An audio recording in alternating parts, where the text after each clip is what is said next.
Guys, you know me, I do not impress easily, but today's sponsor actually shocked me. It's a brand new shaving company called House of Atlas, and they sent me their razor. Listen, I will rock the stubble, but I prefer to be clean shaven. And this razor is the best razor I've ever had in my life. It's got a weighted handle that feels like it was engineered for a champion, not some weightless garbage. And the precision trim edge, it cleaned up my sideburns and right under the nose, almost like I had a personal barber in the room. I used the shave cream, I finished with their aftershave, and I'm telling you, my skin feels smooth and refreshed, almost like I'm ready for success. This isn't grooming.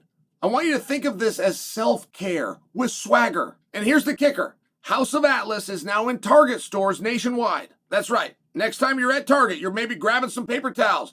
Pick up a razor that's worth your time. I'm telling you, you can finally stop wasting your money on junk that doesn't perform. Grab House of Atlas next time you're at Target. Or right from home, just go to Target.com. Start shaving like you mean it.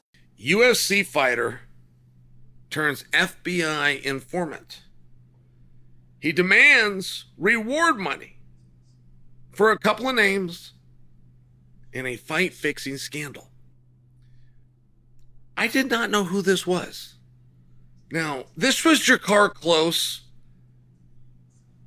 and I think he might be a little misunderstood.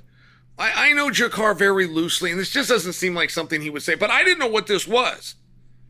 I read to you exactly the way it was written, that UFC fighter demands money to give scoop to the FBI about a scandal. So then I go and I take that and I put it in Gronk. I go ask Gronk, the new Google for me. Hey, who was this? Was this Drakkar Klose? UFC lightweight veteran, publicly offered to share information with the FBI about potential fight fixing in MMA. On November 7th, 2025, he tagged FBI Director Kash Patel in an Instagram post proposing to provide a couple of names to investigate in exchange for reward money. This came amid the UFC's ongoing betting scandal. All right, you guys gotta know the rest.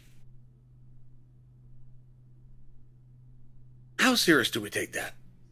Like, is that a real offer? Generally, if a guy's getting ready to roll on somebody who wants a few bucks, he would do that very privately. I don't think that Drakkar was being overly serious. But I would like to hear about it. I mean, I got to share with you guys. I feel like I have seen everything. I feel like I could tell you where the bodies are buried and whether I would or not. I've just been around enough.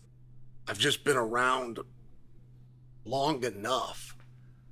I don't know anything about this. And I'm including rumor, where you just kind of hear things. But then I wonder, how serious is Drakkar? Like, will I sit here and tell you guys I don't know anything about it? It would not be a literal statement to tell you that somebody hasn't said to me, hey, and then mention something about betting or mention some kind of a joke. Nothing that I ever would have interpreted to be a serious talk. Were they being serious? Was I being felt out in that moment if I would have said, hey, let's talk? I don't think so. I've heard other people have that said to them. Hey, you want to fix a fight? You want to take it out? But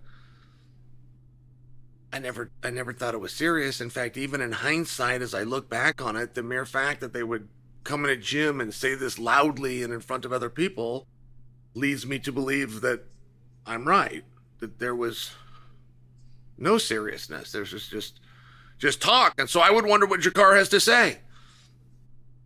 I would wonder, are there people that actually pull you aside? What was this setting? Was it serious? Did they pull you aside? Was this a shady character? How well did you know him? What did they lay out? I struggle with some of the stories that you're hearing about gaming. I struggle with them because I know at the window.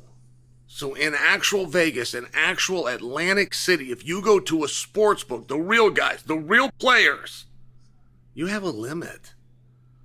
Now, you can get around it. They'll bring somebody out and they'll take his action, but it's a thing. And you're on camera. It's a casino.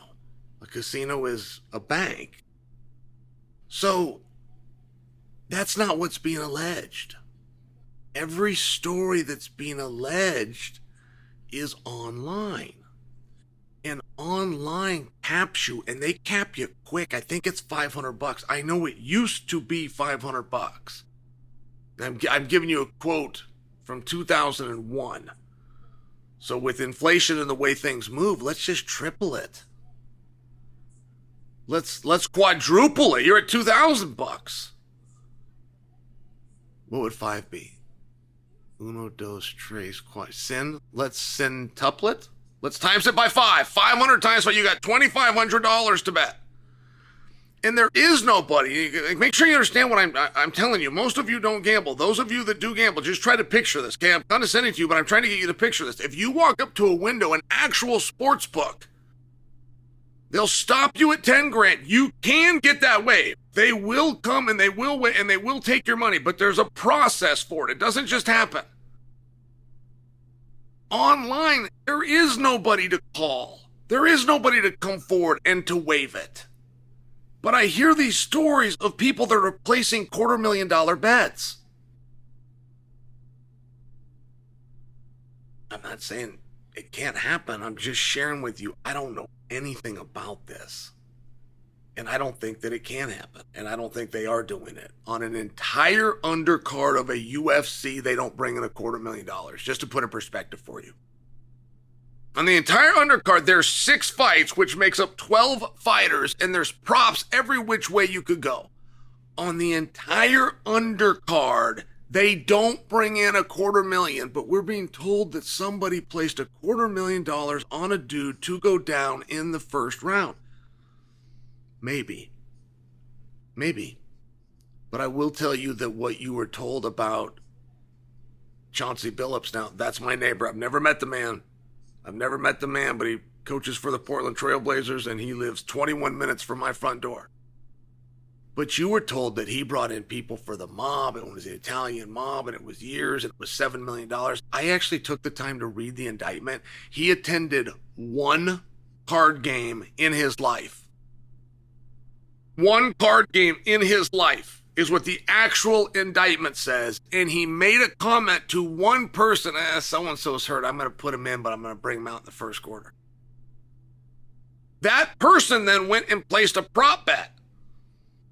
There is nothing that ties Chauncey Billups to gaming, or even have meant that to be inside information as much as it was just a comment from one basketball guy to another basketball guy.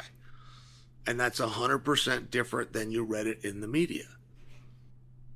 And I'm just sharing with you, like, there's parts of this story that I'm very interested in. And if Drakkar has somebody that's asking him and talking about rigging fights, and not just one person, but multiple people, this would be news to me. And I would be interested in hearing what he has to say, but I would come in very skeptical. And my first question is, hey, were they serious?